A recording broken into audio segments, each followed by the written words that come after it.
Hello and welcome, world. Thank you for joining us. This is another edition of Witch on Puritan. Today we're going to be talking about Yule and Christmas. You'll notice the title is not Yule versus Christmas. That's going to be playing a large factor into our discussions today. But here today I have the lovely guests of Georgia Liberty from the channel Wiccan Conservative, and I have Amanda, aka Puritan View. So, how are you doing, ladies? We are excited. I'm Yeah, excited. yeah. It's What? the season. I It can't is wait. the season. I've been in a very good mood ever since Thanksgiving. It was like a little switch flipped in my brain, and I've been very glad about it. The So, weather. yeah, that probably is part of it.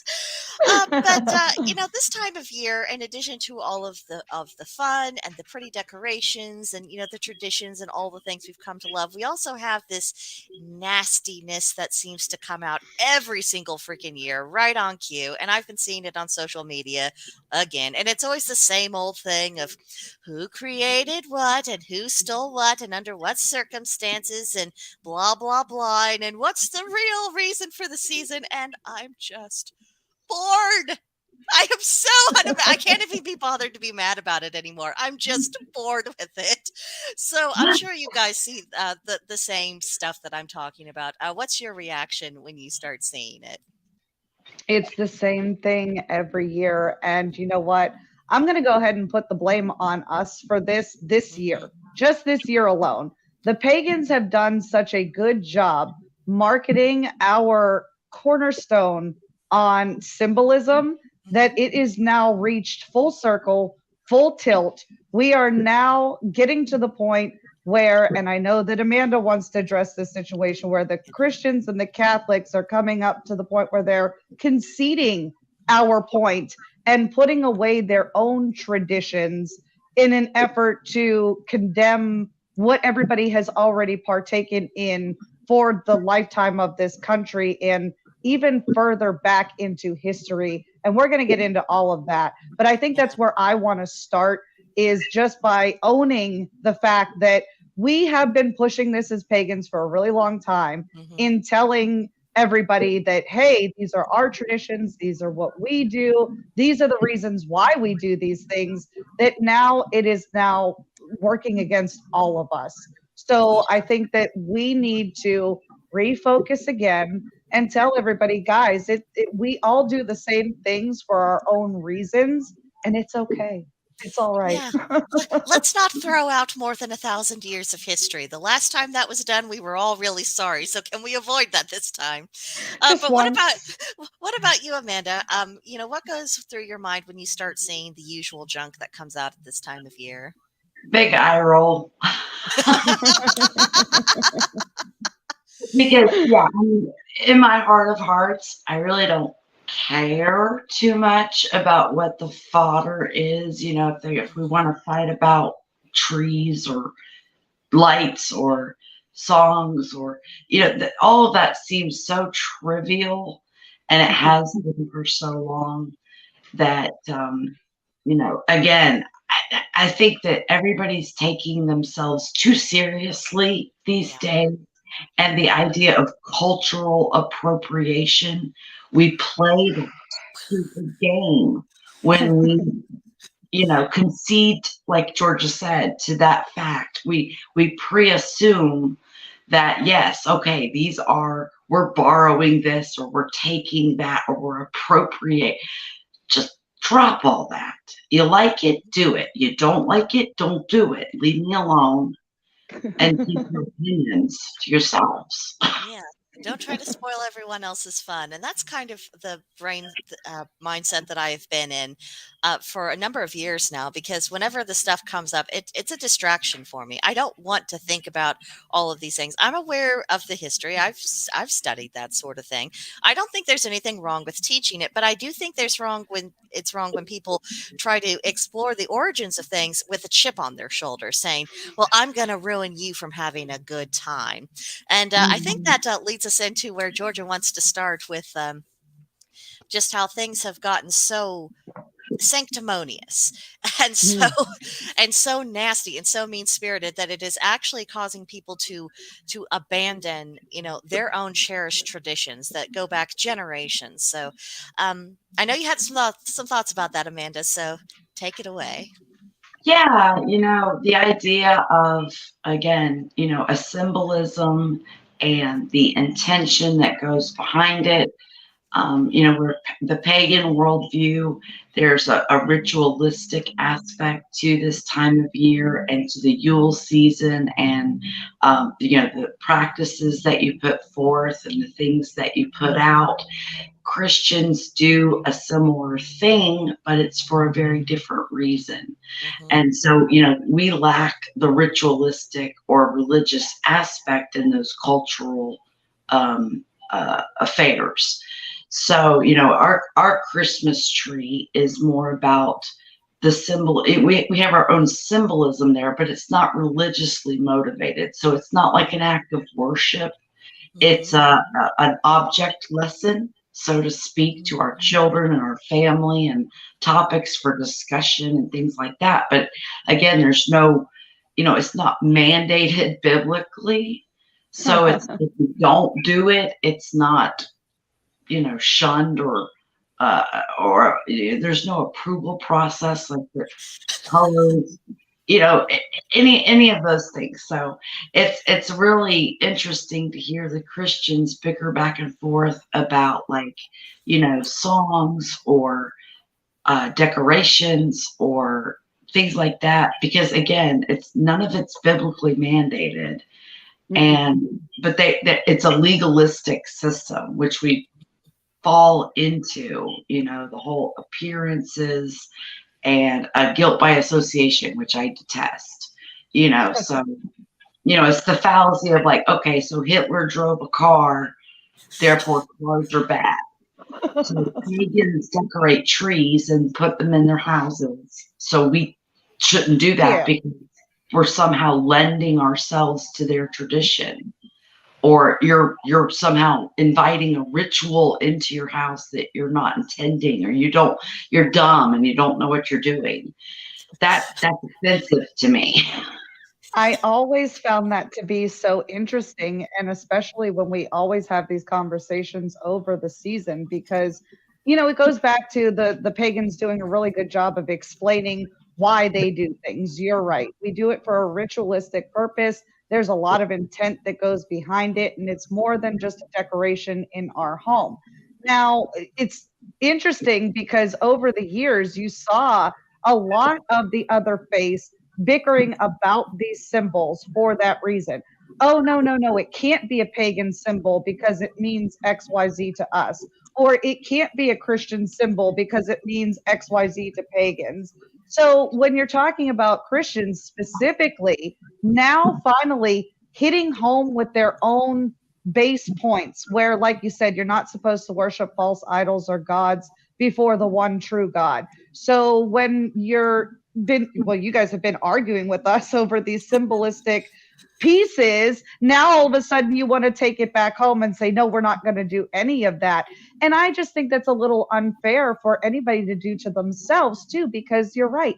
How long have you incorporated these things not as a ritualistic religious symbol, but just as a mood changer, something that gets everybody in the spirit of feeling like, hey, we want to be together. We're going to gather around this tree where we put these gifts and just kind of be thankful for the light that we bring into our house when it's so dark and gloomy outside in the world at this time of year. Yeah. Mhm.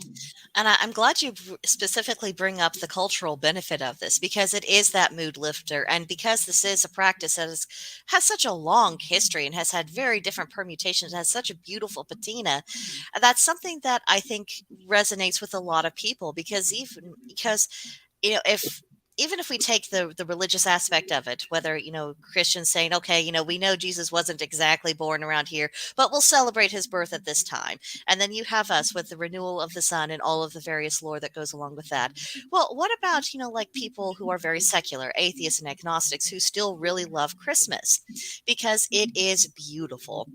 because they like Mhm. the myth of Santa Claus of going around and rewarding good behaviors, and being able to teach that to their children of there are benefits to acting virtuously, which in case anyone else has looked around, I think we need to reinforce that. And if we aren't noticing other people delivering that reward for virtue, we need to take the initiative and start being the person who actually does reward virtue and say, I appreciate these good qualities in you. You were honest when you could have lied, and I really admire that. Even simple things like that. I believe there is a net good to become from actually allowing the cultural aspect of it to endure as this shared experience for people. So Mhm. that led me in my head to asking the question of who exactly benefits from this manufactured controversy. And I'd be curious about your guys' thoughts on that.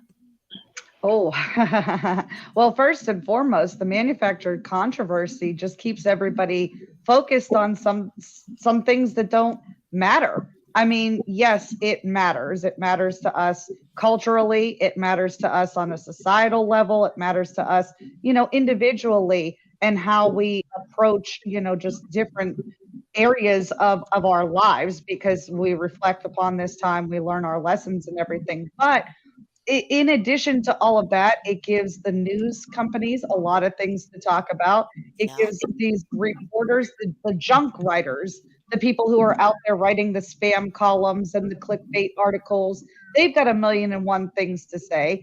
It confuses people, especially the youth. So they go into it not knowing, well, who's right and who's wrong and what's going on. So then they are more apt to go out and click more clickbait articles, have more discussions about it that take their focus away from other things, and then throw on there the diehards on the opposite side of the spectrum who are just going to push, push, push, push, push and say, well, it's so much for everybody. So, you could do it. You could do it. You could do it. I think those people are tied up in, the monetary aspects of it, of selling and buying. I mean, each year, how often do we proclaim that they're playing the Christmas music before Thanksgiving, or they're putting up the holiday sales in October? And it's like, dude, my guys, you can't just chill on the month's worth of sales. Like, you literally have to push it to 2 months to 3 months. Like, and again, generating this type of talking point, generating this type of activity, it all puts money into somebody's pocket at the end of the day. Yeah, all things do come back to money. What about Hmm. you, Amanda? Do you have other theories about who might be deriving benefit from creating this atmosphere of hostility? Oh yeah, I mean, I agree with Georgia that it's all about book writers and blog writers and people who are just wanting to get it out there. But I think the common denominator is just miserable people. Yeah. Miserable people love company, and I think that they poke and prod and create these kinds of like doubts, the conceivable doubt among especially baby Christians, Hmm. or because like for Christmas, not necessarily Yule, but for Christmas, Hmm. and they put that legalistic spin on everything, knowing that they could dictate what you can and can't do, and it creates a hierarchy within our own systems. So we fight each other, and I it's got a not real quick question. not about that. How does this affect the church around this time of year when all of this talk comes up? Because I know that it used to be, well, at least back, in the day, that this time of year would bring more people to the congregation. So do you see a lot of that changing now that the rhetoric is changing? So before it was kind of like, get on the bandwagon, let's all stick together and protect our traditions. Is there now a change in the church where people are like, I don't want to go during this time of year because I could be perceived some sort of way? Yeah, yeah. There's a big talk right now again, a revival of the whole discussion of do we celebrate Christmas? So it's Really? one, because again, going back to that whole, well, we know Jesus wasn't born on December 25th. Well, Mm, yeah, we do. I mean, we do, not that I agree, like he was born on December 25th. We all agree that we don't know a date because right. that wasn't important. But how that really arose has more to do with the Jewish tradition of prophets and the way that they believe. They believe that prophets would die within a certain time frame of their birth, and things like that. So when you think about Easter, which is highly documented, the resurrection and things like that, you trace back the 9 months, and then that's what they're, why it lands where it lands. But yes, because it coincidentally lands at a time of another celebration, guilt by association. Oh, you can't do anything. So, it does create this whole, again, this topic of, well, can we even acknowledge it at this time of year? Should we be exploring something different? Should we break away and be set apart? All these things, you got to be set apart. You don't want to be seen eating from the idol's table, so to speak. And that's a ridiculous argument that Paul addressed in the Bible. Anybody who's wanting to seek answers on that can read about that in Corinthians. That was a big debate in the first century. New Christians coming in were like, well, what do we do in the marketplace? We live in a mixed society and meat is for sale. And how do we know that wasn't sacrificed to a pagan god? And are we and blah, blah, blah. And Paul's like, relax. There's no power in the object unless you give it the power. So eat the meat in the market. Don't say a prayer to Baal. That's the key. Eat the meat, enjoy the culture, benefit from society as a whole, the network that we have. But again, it's all based on the intention and the ritualistic aspect of it. If you're not actually participating in the ritual, the object has it's interesting because the cross has the same kind of power, right? That is a religious symbol of the Christians universally, but it's an object of execution. So I mean, it's like, okay, so we put something on it that the ancient Romans would have been like, there is nothing powerful about that cross. It's how we kill people, y'all. What's wrong with you? Yeah. That's a torture device. You're not supposed to be revealing the company's secrets here. Exactly. So think about, you put yourself in the mindset of ancient Rome or first century Christians that were venerating the cross all of a sudden, and everybody around them's like, y'all circling up around the electric chair. What what are you doing? And so I think that Christians need to take that same mindset going forward with the symbols of Christmas, Yule, winter, things like that. I mean, who doesn't like a good time and a little bit of greenery in your house or good smelling food or this or that or the other? What's wrong with being happy?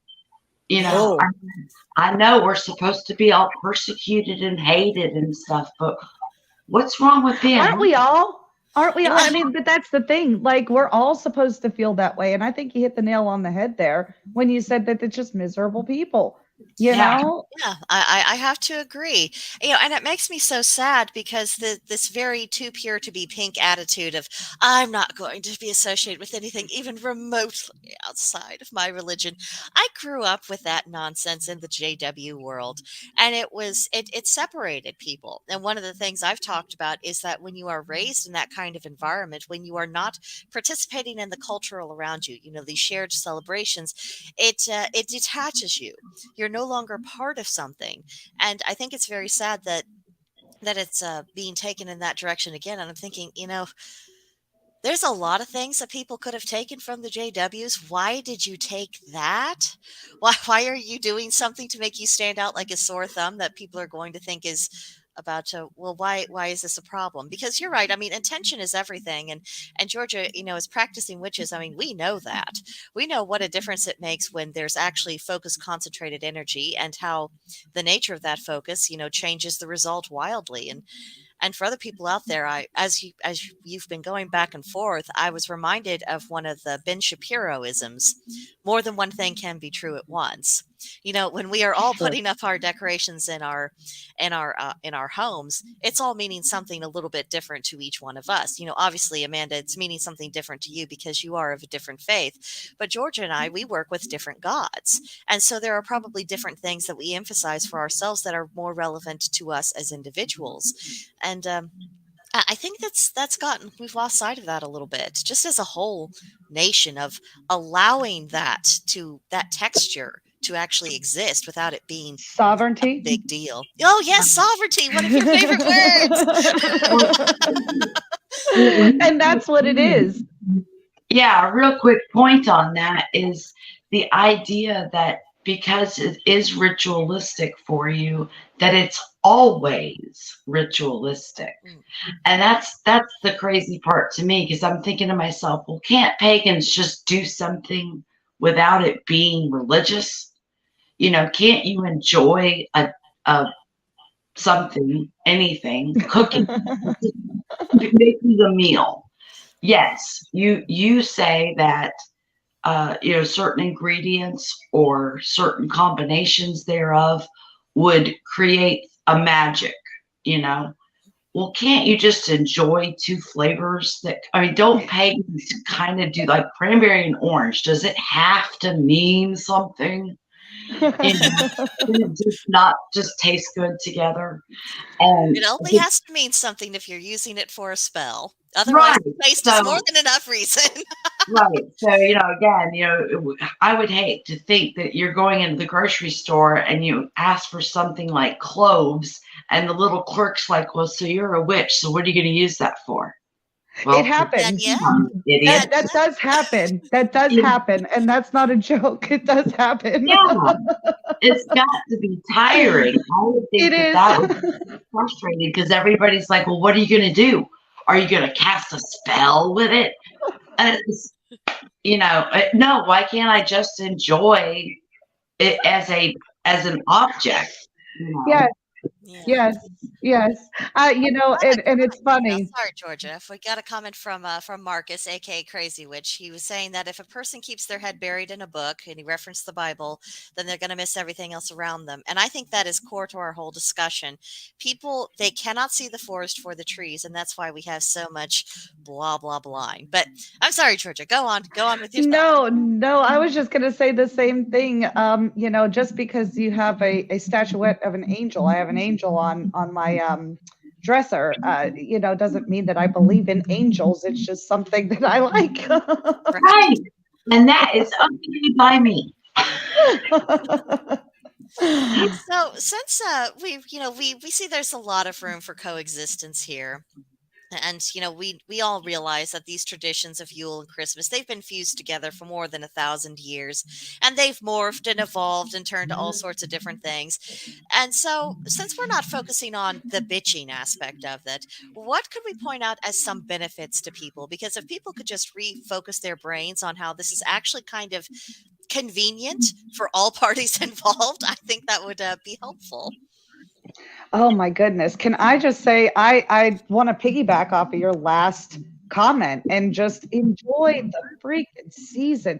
It always got on my nerves. And I'm going to go to the aspect of work, because everybody's like, why do I have to work on the holidays and blah, blah, blah. And now we've gotten to the point where, like, no businesses are closed on the holidays. There's no reverence for this time of year whatsoever. So we put ourselves into this position when everybody wanted to play the game of, oh, I don't want to be a part of that because that's not my religion. So then now we took away, all right, fine. Then there's no distinguishing who's what. We're all going to be nondescript. And if you want to play these games, then we're going to be open all the time. That means you get no off time, no personal time to yourself, and you don't have a leg to stand on when you say, oh, I want to be with my family. Because again, you just took the reason for the season, crumpled it up, and threw it out the window because you didn't want to call it Christmas. Mhm. Going back to, again, happy holidays isn't because I don't want to wish you a Merry Christmas. It's because I don't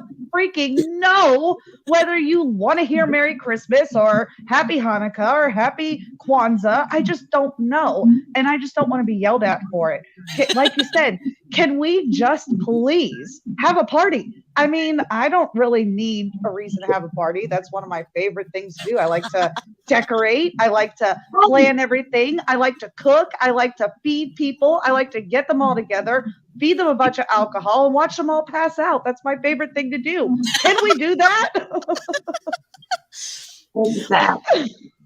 Well, one thing I thought about is when it comes to decor, for any of the other sabbats that I celebrate, sometimes it's a little bit of a struggle to find something that really speaks to the themes of, and I've worked around that by really emphasizing my florals and everything else. But for Yule, that is the one time, I mean, even more so than Samhain, where everything around me has some relevance to the theme. And, whether it's the greenery or the florals or just the idea of the snow and the being lost in the woods and little cabin with your snowshoes and the other cute stuff, all of these things, it's all around me. It's not a problem. I have access to everything I need or could possibly want, certainly more than what my husband would prefer, and it's awesome. Can we be thankful as pagans for 5 minutes that it has been embraced by Christians for so many years, that the things that mean something to them also mean something to us, and we all have access to it. That's a Mhm. biggie. Something in common. Yeah, Something in common. something in common. Yeah. Yeah, I mean, let's explore one part of that. So, like for the Christmas tree, the idea of lights on the Christmas tree, or in your case, a Yule log, the tradition there. So, decorating it with light, what does that mean on the pagan side? What do you take that to be? Uh, Go oh, ahead, Briganti. You go first. Well, I've been looking at it for kind of the Northern European tradition because that's where all my ancestry comes from. And one of the stories was that you would bring in the tree to keep the fairies warm, and you'd be feeding them, and that would also feed the land spirits and the house spirits. Some people wouldn't actually bring the tree in; they would go out to a tree and they'd festive it up and take care of it. And it's about reaffirming that bond between humans and the spirits and the land and everything else.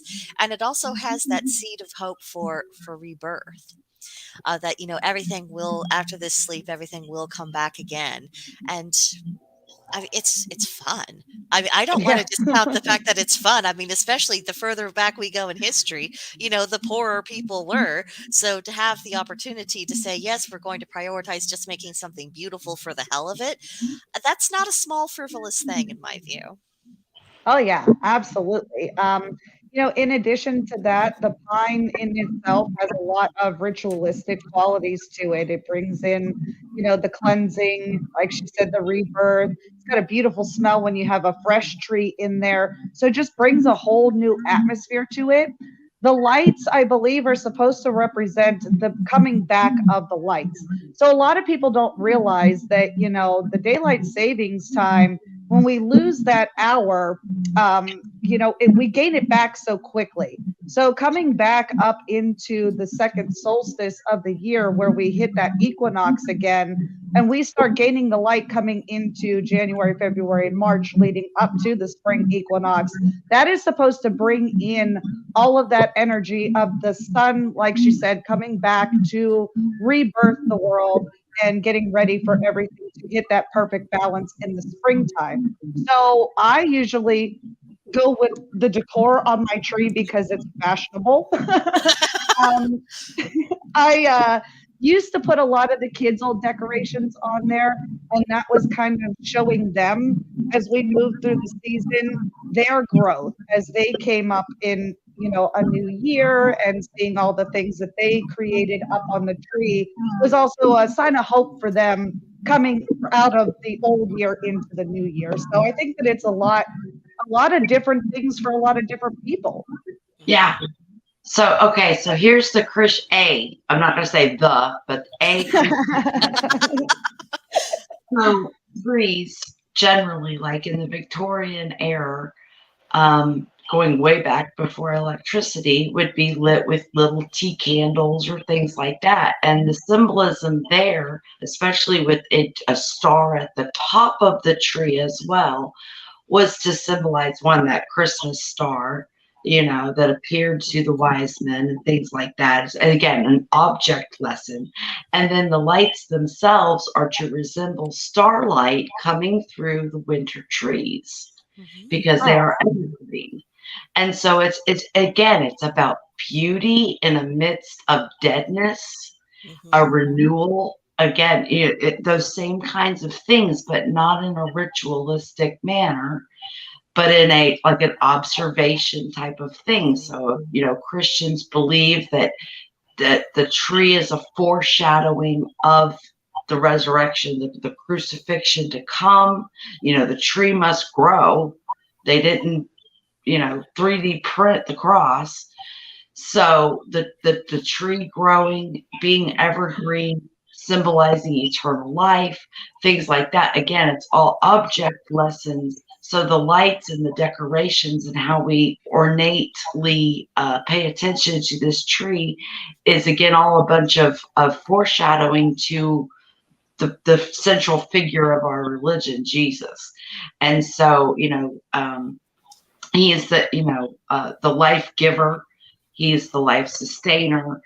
The stars, he made the stars. The stars surround the tree.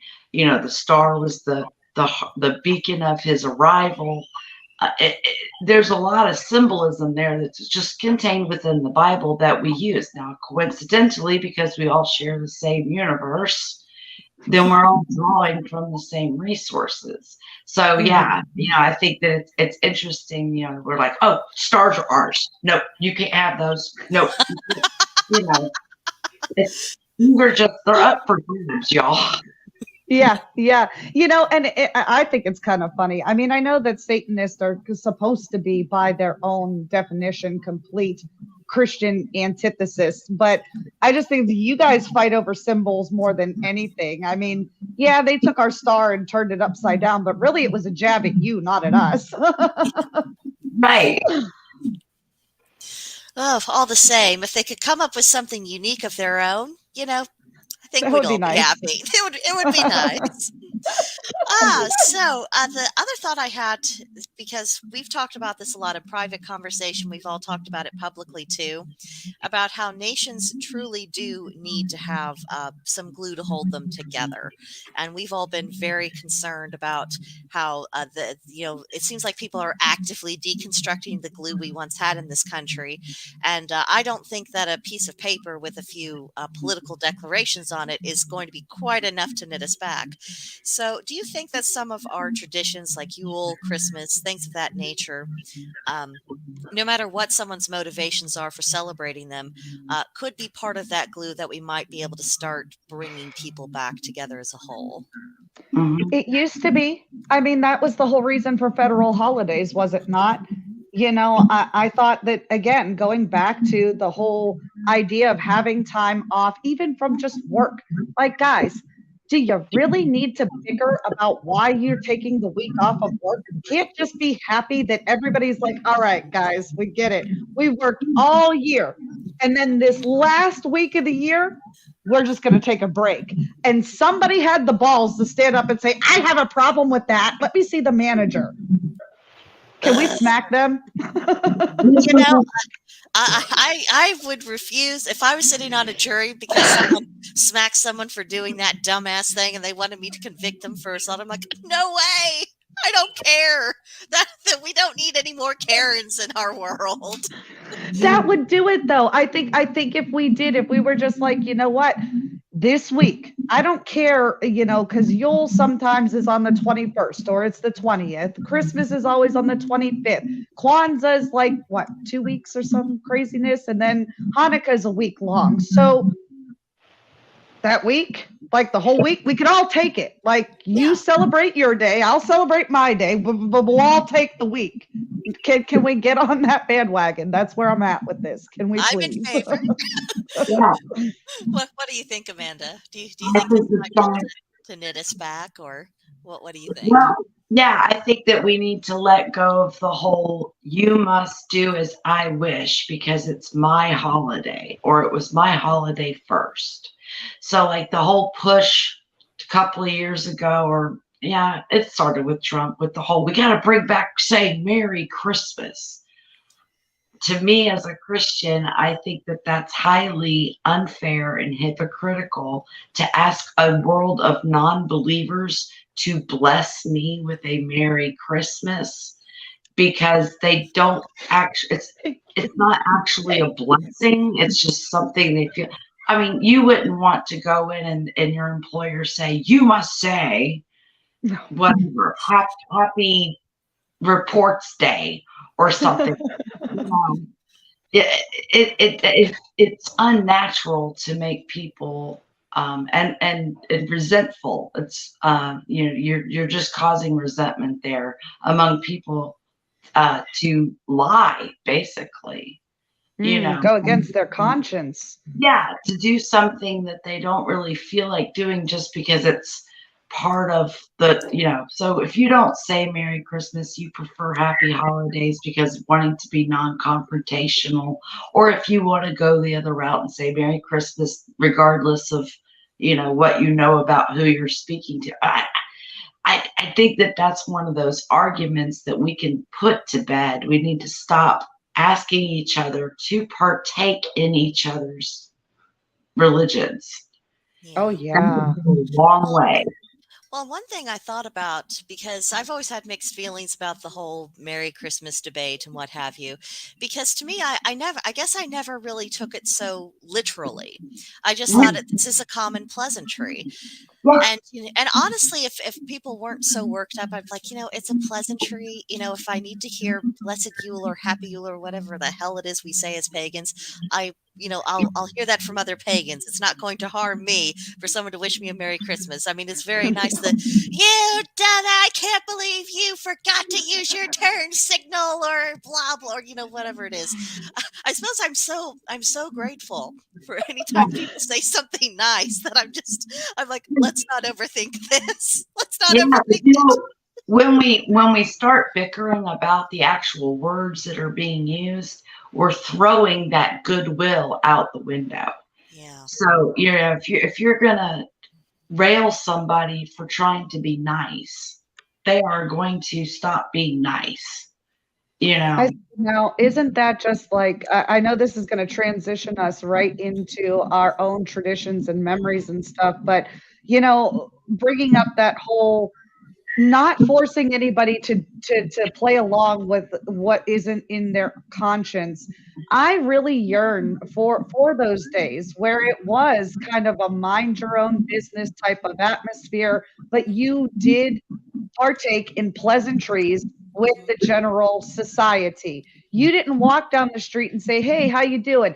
"I'm fine," and just keep walking. Like you tipped your hat, you curtsied as a lady, you said hello to everybody, you waved to your neighbors as they drove down the street. And like you said, it seems like, and not to be cliche here, but it seems like a lot of that energy played off of each other and kind of a pay it forward type of motion where other people saw it and it became the standard. It became the norm. And that's what I've been craving is just getting back to, like you said, I don't need to know about all the things that are going wrong in your life and how miserable you are when I just ask you, "Hey, how you doing?" You're doing good. Okay. You're walking down the street. You're here in front of me. Your life is good. You can have all the problems, and your life right now is still good because you were able to speak and interact with another human being. And we should be thankful for that. Yeah. hmm And and I want to toss this out there because we do have so much issues with mental health and emotional disturbances, and I don't want anyone to get the idea that by us advocating for this return to common courtesy and common pleasantries that we're saying, oh, you should never talk about anything that bothers you. I think what we need to really relearn is that lesson of time and place, and also who are you talking to, and what degree of emotional intimacy do you have with that person. Someone, if the neighbor says hello to me and how I am, I'm saying hi and blah blah blah. I'm not going to tell them like, you know, this thing has really been on my mind, Belinda, and I just need someone to talk to. And Belinda's like, oh my God, I was just being polite. What is she about to lay on me? I mean, but I mean, it would be perfectly appropriate, if my husband comes home and he says, hi, sweetie, how are you? And like, I'm fine, but something's bothering me. And even with my husband, I'm thinking, is this something I need to kind of hash out with him, or do I need to talk to my girlfriends? I think also making that distinction about how, is the person I'm about to unload on, is that the appropriate person? Especially if I'm just wanting to vent. I think sometimes we as women, we forget about that. I mean, there's a limit to what men are able to really absorb from us in that regard. Bless them. Yeah. So a lot of times we're better off just like amongst ourselves, and then we get it out. And then if there's still a problem that we need to address with the man in our lives, we can do so a little bit more calmly, and we'll be able to use terms and have energy directed towards them that they are able to cope with, and they don't feel so under attack. And I don't know, maybe that's just the whole thing that's brought into focus for me for Yule and Christmas of, can we have some time when we don't feel under attack from each other? Mhm. Oh Please. yeah. Yeah. I mean, how would you feel? You put your effort into making your house a home.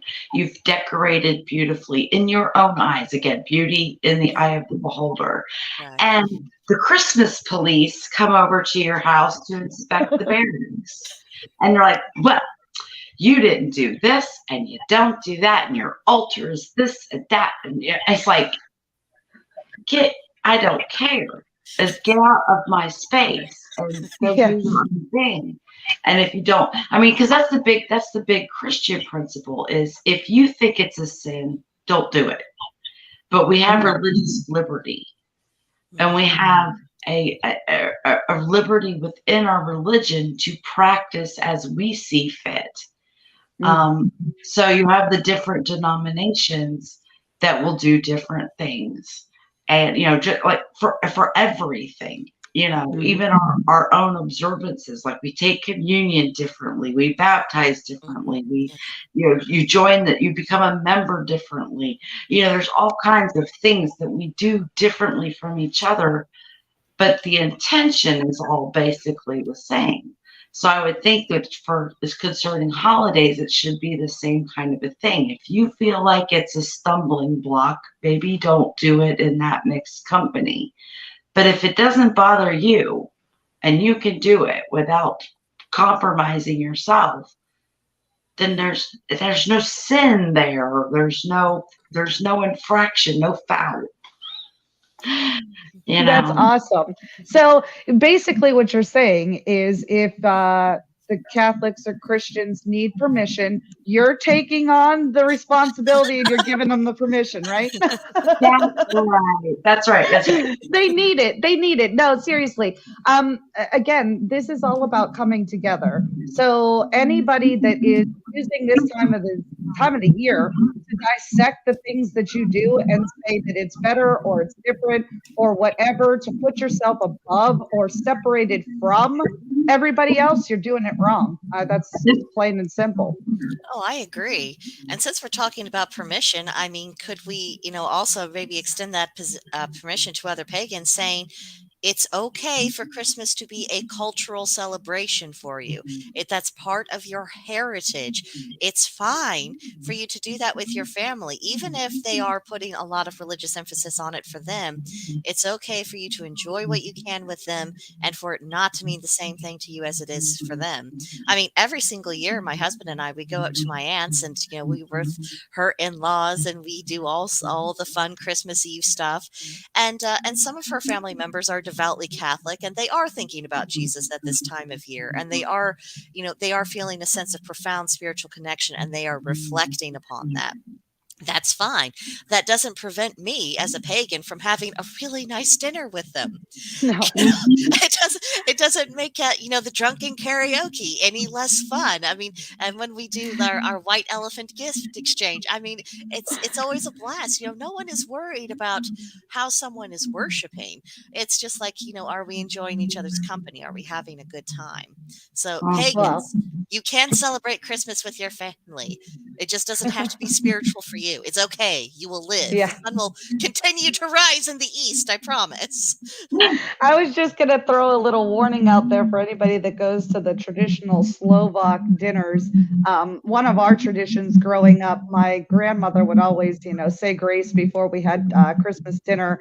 And then, of course, she would bless everybody at the table. And she would bless the honey that she used to anoint everybody's foreheads. So if you're going to a traditional Slavic Christmas dinner and they pull out honey and want to smudge it on your forehead, just kind of move your hair out of the way because it will stick. I'm just saying. Yeah, definitely beware of that. And I think this is because before we started, I was going over with the two of you about, the general ideas I had in my head. And one of the things I was concerned with, well, how can we take the rancor out of everything to where it's not this contentious, bitchy thing? And I'm not sure that we have anything more to add on that, just because I think we've been demonstrating how this is done. I mean, this is how you be pleasant and you don't try to control other people. I mean, but are there any other perhaps suggestions you guys might have for anyone else watching? I think we hit all the topics on the head. You have to take everything with a grain of salt. Know that there's more than one way to skin a cat. So if you're doing something that somebody's doing the same thing, yeah, maybe you're not doing it for the same reasons, but be thankful that hey, you're all doing it. I mean, it's like we all eat, right? But we don't eat the same foods. And what's good for me isn't necessarily good for everybody on the planet because we're different.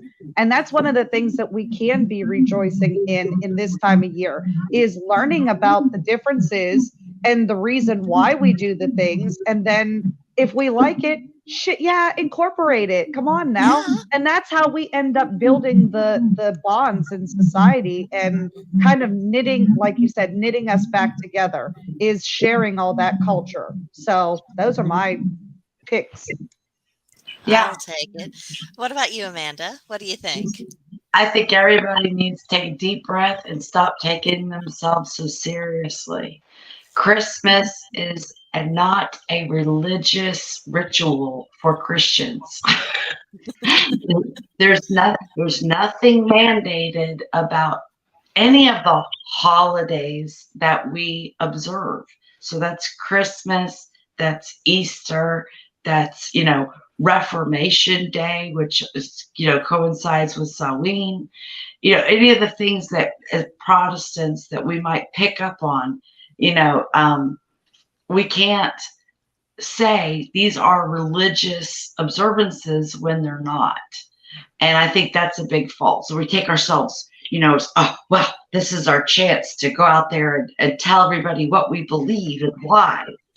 Well, if you believe it, then you should be doing that year round anyway. There's nothing magical about this particular time of year or day or anything like that. Again, if you're going to believe what you think you believe in the Christian faith, these things are, you're not to esteem one day among others and things like that, So, I mean, it's been so clearly debated and resolved for the Christians within their own Bibles, if they would just crack those books open, dust them off, and actually adhere to what they say they believe, they would stop a lot of the bickering back and forth, inside and outside of the circles.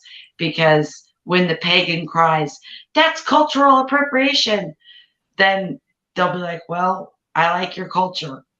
Because you did a good thing. I've told you, I'm going to take that and use it too. Ham tastes good. Let's all eat it. Right. Oh, I tell you what, imitation is the sincerest form of flattery, and I wish that people would focus a little bit more on that than trying to find excuses to be upset with people. And especially with cultural appropriation, I mean, just my goodness, especially in America, how many of us are this kind of pan-European mixture of things? I'm like, well, we all have the same culture here. We're looking at the same roots. We come from the same continent. A lot of us do. So maybe a little less bitching. Just thought of that. Oh, so I thought we could leave everything on a high note and talk very briefly about our own personal favorite traditions for this time of year. And Amanda, I wondered if you would care to start us out on that. Oh yeah, yeah. I mean, now traditionally for me and my family, my husband's birthday occurs mid-month of December, and we like to start really our celebration phase right around his birthday and carry that. So it sits right where it lines up with that 12 days of Christmas. So that's a tradition that we've just done for ourselves. So it's not historical, doesn't mean anything to anybody outside of our house, but traditionally we go get the tree, the weekend of his birthday. That's when we really start to celebrate and it's like play Christmas music and really for those 12 concentrated days between the two dates, his birthday and Jesus's birthday, But now I see why you married him. But yeah, I mean, so and we look for the religious celebrations that go on. So if there's a church that will do a Christmas Eve service, or if there's some kind of concert or something like that, that we can again religiously observe as a body of believers, get together and fellowship with the believers. We try to do those things, but we also attend all of the parades, craft festivals. We try to go to children's events because we have children, and we partake in the Santa Claus. Oh, we get flack for that. You're lying to your children. Oh my gosh. It's an object lesson. Again. It's funny because I don't consider that necessarily a lie. I mean, technically speaking, Santa Claus does exist. He is you. He exists in you, and if you put him in the household, then he's as real as you make him to be. So don't. It's so funny. Go ahead. Go ahead. No, I was gonna say so don't think that you're lying to your kids. I never looked at it that way, and I hate when people say that. Yeah, that's the same teaching about that do Elf on a Shelf, and we do Easter Bunny, and I will do those things for as long as the kids want to play. As long as the kids want to play, I'll play. And so it's just having a good time. It goes right back to just having a good time. Anything about goodwill, having a good time. Those are the traditions that I really try to embrace. As far as like heirloom decorations and things like that, absolutely we have those. And the point of having those is to pass that information along to the children. This came from your great aunt. She picked this up when her husband was stationed in Korea during this time of, and that, or this came from here. And we've had this in the family. We use it for this. All those things are, again, just family traditions. And I'm kind of eclectic in that regard. If I see something that I like, I will incorporate it. I don't really care what culture it came from. Gingerbread house making. I'm not good at it, and I'm not German, but I like it. I like gingerbread. I like decorating. And it's an activity that the kids enjoy. It's something that they can do and get messy and have fun, and then you have something to show for it. Yep. And so, again, somebody would be like, oh, well, it's completely part of my culture, and you're stepping all over my culture by making light of it. I don't know. I'm not going to stop anybody from eating candy canes because it's a Christian symbol. You know? So again, it's just one of those things. Like if you see it, you like it, do it. If you feel some kind of way about it, don't do it. Do it. Just don't Yeah. do it. And you don't have to hurt about it.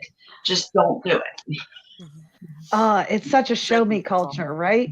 Like Yeah. everything that you do has to be like, oh, I do this and oh, I do that, and that makes me so different. No, no, everybody does it. Everybody does it. Some people are just allergic to having anything in common with another human being. I mean, that's a psychosis all of its own, I swear. Nonconformity, I tell you. Oh, Yeah, to it'll be the the death of nth us. degree. What about you, Georgia? Any favorite traditions you'd like to share? Oh goodness. Well, we skip the traditional Slavic dinner and the honey because that has always been a mess. And my least favorite tradition about Christmas. Like I could do everything else. And another one of my least favorite traditions is I am not a gift getter. I'm a gift giver. So one of my favorite things about the season is that I get to get people something that is meaningful for them. And I always try to do it out of the goodness of my heart and come from a place where I know this person isn't going to do for themselves. So I'm going to do it for them. And I know that it's, usually about what the person wants, but I always try to find something that they didn't know that they wanted to make it a little bit more special for them because you can get somebody what they want. I mean, oh yeah, I want a towel or oh, I want new pans or pots or whatever. Didn't take any thought or anything. You just used your money. So if you can kind of go a little bit above and beyond, that's one of my favorite things to do. And I like to surprise people, even though I myself absolutely despise surprises. I love it. So that's that's my personal tradition. Now, as far as the family goes, we've always been so scatterbrained around Christmas because of everything, just we've been working and the kids go to school and doing all this crazy stuff. So we shop when we can. I'm not a very good present wrapper. So, they might not make it in the same wrapping paper under the tree, but I've been getting better at that over the years, making everything look pretty underneath the tree as opposed to just shove it underneath it there. And dinner, we always do dinner. I'm a big food and drink person, so I like to do the New Year's party, and that's usually reserved for the friends. But Christmas Eve and Christmas Day is really just nuclear family. The kids get in contact with their grandparents. They shoot off the text to their aunts and their uncles, but really it's about being here in the house and spending time with the family. So, that's our tradition. It's pretty simple, pretty basic. Everybody usually partakes in, that. So I think I'm getting the least criticism out of both you ladies. Probably. Oh, well, because I did not get to celebrate Christmas, let alone Yule, as a child, I am currently having my second childhood. So I want to do all the things. Every year, I make my husband drive me through the neighborhood so I can look at the pretty lights. And last year, we had on our fuzzy pajama bottoms, our fuzzy slippers, fuzzy bathrobes. We took Coco with us, and I just pretended that I was 5, and I just went and admired all of the pretty lights, and I was so excited. Baking is always a huge thing. I'm actually planning on baking a cranberry cake with cream cheese frosting for my mother-in-law and her coworkers for this Saturday, and I have a plan on how to decorate it. So. Anyone who likes baking content, more of that might be arriving. I also do the gingerbread house thing. I've got to redeem my honor because my gingerbread house for Samhain, it collapsed, and still haven't stopped crying. So I've got to redeem myself for that. And I do the decorations and the lights. My husband is banished from the house for at least 2 days while I get it set up. And and beyond that, the next thing is, showing up at my aunt's and, trying to make sure I'm in good singing voice because one year I made the mistake of doing a rendition of The Grinch, and everyone seemed to like that song. So now I'm expected to top each year's performance. So got to do that. I don't, and it's being around people and it not being about anything other than enjoyment.